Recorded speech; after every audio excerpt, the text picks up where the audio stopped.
Gas सुरू करूया चहा करण्यासाठी. तर मी फ्लेम थोडासा मीडियमवरती ठेवलेला आहे. हे आलं आहे, आता हा आपण खिसून घेऊया. जवळजवळ एक अर्धा इंच मी आलं याच्यामध्ये खिसून घेतलेलं आहे. मी 1 कप चहा करत आहे, सो तेवढं माझं प्रमाण मी ठेवलेलं आहे. तुम्ही स्ट्रॉंग बनवू शकता तुमच्या आवडीनुसार. त्याला याला उकळी येऊन द्यायची आहे. तर अशा रीतीने पूर्ण आलं जे आहे ते पाण्यामध्ये उकळलेलं आहे. आता याच्यामध्ये आपण चहा पावडर घालूयात. मी रेड लेबल चहा पावडर 1.5 टीस्पून इतकं वापरलेलं आहे. आता पुन्हा एकदा याला छान उकळी आणून द्यायची आहे. त्या दरम्यान आपण जे काही पाव आपण घेतलेले आहेत, तर हा व्हीट फ्लॉवरचा म्हणजे हा गव्हाचा पाव आहे. तर तो हेल्दी आहे. त्याला आता आपण मस्त मस्का जो आहे तो आपला लावून घेऊयात छान रीतीने. तुम्ही लेयर वाढवू पण शकता. हा माझा दुसरा बर्गर पाव आहे. एक हेल्दी आणि एक अनहेल्दी असं मी घेतलेलं आहे. तर याला पण आपण छान मस्काचं लेयर लावून घेऊयात. तुम्ही जी काही जाडी आहे लेयरची, मस्का लेयरची, ती तुम्ही कमी जास्त करू शकता जसं तुम्हाला खायला मस्का आवडतो त्या पद्धतीने. तर मी एकच लेयर इथे दिलेला आहे.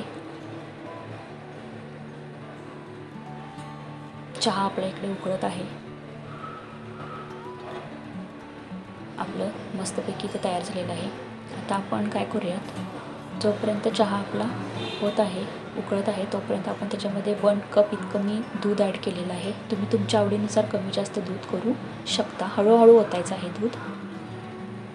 आणि ह्याला छान उकळी आणून देऊया. तोपर्यंत आपण जे काही मस्का लावलेले पाव होते आपले, ते आपण असे कट करून घेऊयात वरून. आणि त्याच्यावरती काय करायचं, थोडंसं बटर किंवा आपला जो काही मस्का आहे तो लावून घ्यायचा.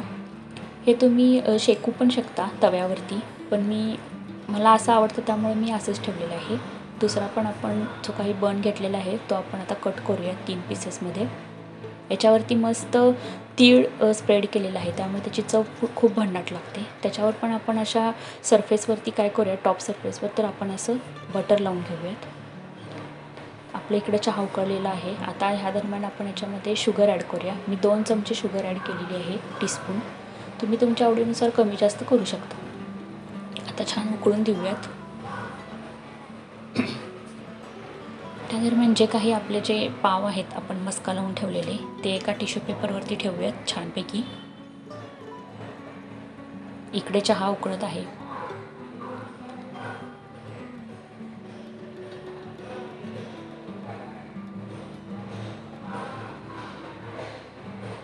चहा उकळत असताना अधूनमधून त्याला थोडंसं स्टर पण करायचं. तर मी इथं चहाला थोडंसं हलवलेलं आहे, जेणेकरून जे काही आजूबाजूला लागलेली पावडर आहे ती देखील त्याच्यामध्ये पुन्हा मिक्स होईल आणि सगळं मिश्रण एकत्र छान रीतीने उकळलं जाईल आणि आपला चहा सुंदर लागेल. त्या दरम्यान मी इथे थोडंसं आणि मला बटर हवा आहे, तर मी ते बटर सरफेसला लावत आहे. तुम्ही खूपच बटरचा वापर करू शकता. खूप सुंदर नाश्ता होतो हा. तुम्ही इव्हिनिंगला किंवा मॉर्निंगला अशा रीतीने खाऊ शकता चहासोबत.